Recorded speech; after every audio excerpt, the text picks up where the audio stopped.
আসসালামু আলাইকুম। আজকে আমি আবার একটা নতুন রেসিপি নিয়ে হাজির হয়েছি। আজকের রেসিপিটা হচ্ছে ক্যাপসিকাম দিয়ে আলু ভাজা।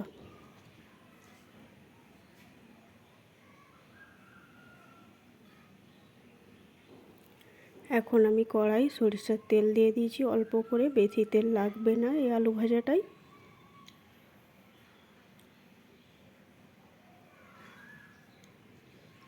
তো তেল গরম হয়ে গেছে, এখন আমি কুচি করা কেটে রাখা আলুগুলো ভালো করে ধুয়ে নিয়েছিলাম, সেই আলুটা আমি এখন দিয়ে দিচ্ছি।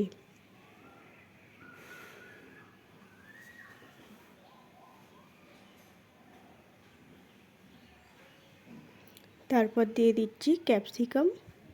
একটা মিডিয়াম সাইজের ক্যাপসিকাম কুচি করে নিয়েছি, সেটা আমি দিয়ে দিলাম। তারপর দিয়ে দিচ্ছি 1 চামচ লবণ,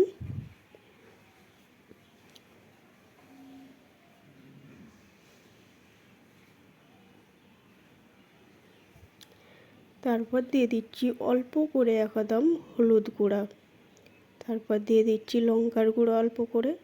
তো জিরাটা আমি 1 চামচ দেব। একদম অল্প পরিমাণে মশলা দিয়ে এই ক্যাপসিকাম আলু ভাজাটা হয়, বেশি মশলা দিলে খেতে ভালো লাগে না।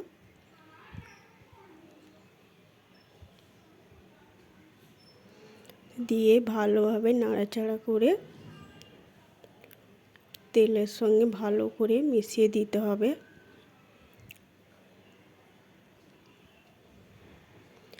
তোমরা এইভাবে প্লিজ বাড়িতে ট্রাই করো, এই আলু ভাজাটা খেতে খুবই সুন্দর হয়। তো এখন আমি ঢাকা দিয়ে 5 মিনিটের মতো অপেক্ষা করব।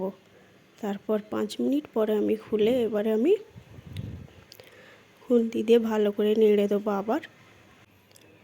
5 মিনিট পরে আমি খুলে ভালোভাবে নেড়ে চেড়ে দেখে নিচ্ছি আলু ভাজাটা একটু লাল বেশিটাই হবে, তো খেতেও যাতে সুন্দর হয় আর ক্যাপসিকামের গ্যাসটাও উড়ে যাবে। তো এইভাবে ভালো করে আমি ভেজে নিচ্ছি। এখন আমি দিয়ে দিচ্ছি একটা মিডিয়াম সাইজের পেঁয়াজ কুচি। পেঁয়াজ কুচিটা দিলে আলুটা একটু মাখা মাখা মতো হবে, খেতেও দারুণ লাগবে।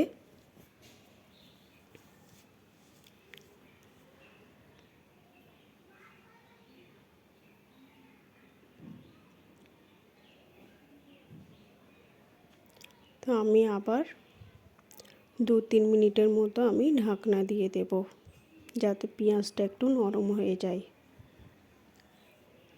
তো 2-3 মিনিট পরে আমি ঢাকাটা খুলে দেখব আমার কতটা হয়েছে। আমার আলু ভাজাটা প্রায় হয়েই গেছে। এখন আমি দিয়ে দিচ্ছি একটা বড় সাইজের কাঁচা লঙ্কা কুচি আর অল্প করে ধনেপাতা কুচি, যাতে ক্যাপসিকামের গ্যাসটা না থাকে, তাই জন্য অল্প করে দিলাম।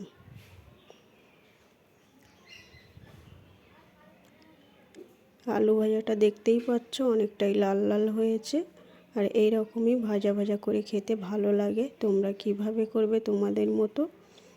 তো এই আলু ভাজাটা ভাতের সঙ্গে, রুটি, পরোটা সবার সঙ্গে খেতে ভালো লাগে।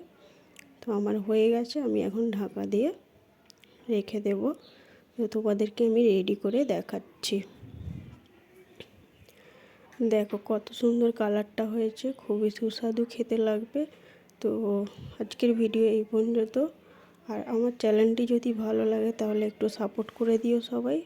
সবাই ভালো থেকো, সুস্থ থেকো। টাটা, আল্লাহ হাফিজ।